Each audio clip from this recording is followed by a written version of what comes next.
One of the biggest flaws of the Marvel Cinematic Universe is the lack of well-motivated and compelling villains, and the same can be said about many games that try to tell a story. Villains are simply idiotic or cartoonishly evil, probably to give us an excuse to defeat them and not to think too much about what drives them and what makes them who they are. However, things look a bit different when a villain is fleshed out, has a clear motive, and we can understand what drives him or her. If that's the case, it's quite possible that we will be able to empathize with the bad guy at some level, or come to a conclusion that we would have probably done the same thing in given circumstances. So let's take a look at 6 video game villains that had a point and who weren't entirely wrong.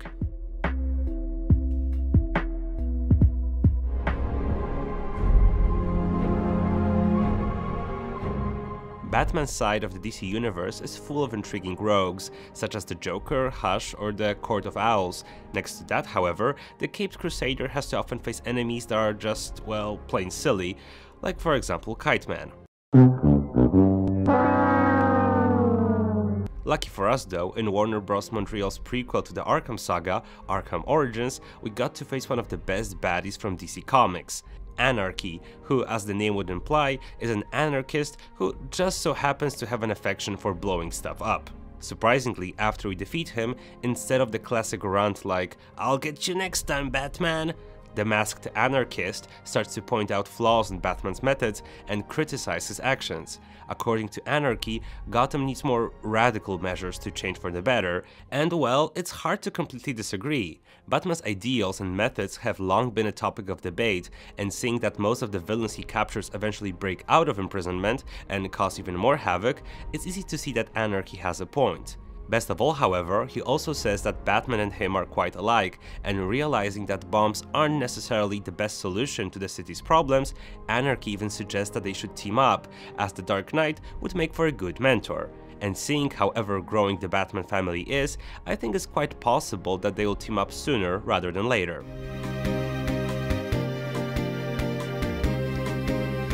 The cheerful and often cartoonish style of the Pokemon games always painted a picture of a world in which friendship between the monster and the trainer is as much, if not even more important, than in-battle skill and strategy. And in that idealistic world, Nintendo never really addressed one of its most absurd elements, that in fact, trainers are forcing living beings to battle against their own will purely for people's amazement. That, however, changed in Pokemon Black and White, in which we saw N, the leader of the infamous Team Plasma, whose goal was to set Pokemon free from their masters. The green-haired boy spent part of his childhood in the wild, growing up alongside wild Pokemon, and quickly realized that trainers abuse their monsters or use them for personal gain. Although N wanted to set Pokemon free, he was also able to look at the problem from a broader perspective, and after losing to us in the final battle, realized that there were also good trainers that treated their monsters with respect. Even though N left us after the final battle to travel the world in search of a better solution to the problem, it goes without saying that the people of the Pokemon world need to address Pokemon rights sometime in the future, as N had a valid point.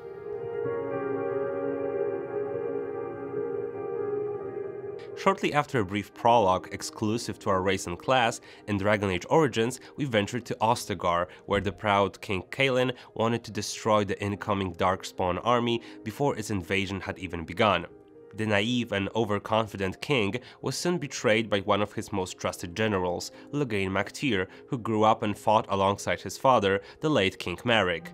And as our character was one of the few remaining witnesses of Loghain's betrayal, the stern general became the main villain for the larger part of the game.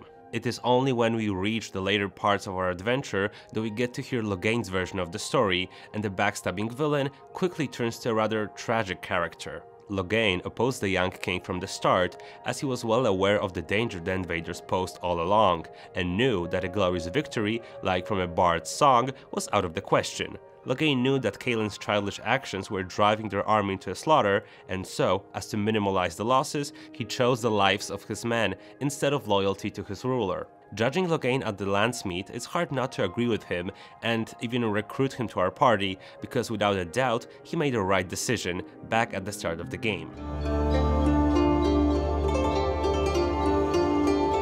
Far Cry 4 might not be as popular as Far Cry 3, but you can't argue that many of the game's elements work pretty well in the long run, especially Pagan Min, who replaced the fan-favorite Vaz as the game's unhinged main villain. The flamboyant dictator was opposed by the so-called Golden Path, which in the long run wasn't that much better. Later on in the game, we could choose who's going to become the leader. We had to pick between Sabal, a religious fanatic, or Amita, who wanted to turn Kyrat into a drug state fueled by child labor. And if that's not an impossible choice, I don't know what is. If, however, Ubisoft had given us a third option, I know who I would have picked. Hear me out for a second here. I know Pagan is a bad and cruel person, but he seems as a lesser of three evils, and, well, a better ruler in that case. You would just need to ignore his megalomaniac demeanor and the fact that he often kills his opponents without a second thought. But apart from that, is he really that bad if the alternatives are Amita or Sabal? Even though Ubisoft didn't give us a third option, there is in a way an alternative path, in the form of a secret joke ending. At the beginning of the game, you just need to stay still for around 15 minutes to get to a cutscene in which AJ and Pagan join forces and no one has to die. Even though that seems like the best ending, it has a single downside. You get to finish the game in less than half an hour. Get it out of your system? Good. Maybe now we can finally shoot some goddamn guns.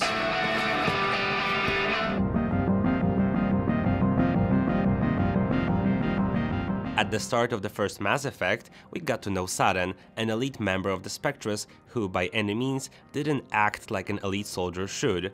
He just seemed evil.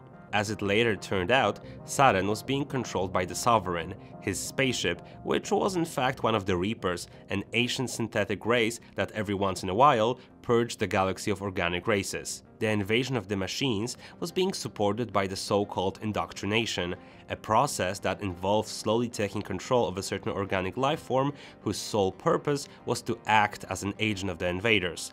And in that case, it was Saren who was being indoctrinated. BioWare thoughtfully avoided constructing a cliché villain and later on added depth and some sense to Saren's actions. As we learned later on, Saren was actually aware of his indoctrination to some degree and, as he thought that he still had free will, wanted to prove himself to the Reapers so as to convince them that organic lifeforms are useful if they are synthesized with synthetics. As we all know though, Saren didn't get to live long enough to see the Reaper invasion and complete his plan. And even though the possessed Tyrian was crazy, his plan wasn't that illogical if I'm being honest. Deciding the fate of the galaxy in the final chapter of the trilogy, we got to pick from three different options, and one of them was Synthetis, which combined organics and synthetics into a new, perfect life form, thus ensuring everlasting peace in the galaxy and taking care of the Reapers once and for all. Ironically, even though we opposed Saren in the first game, in the end, we got to make his plan come true. And well, that was probably the best ending.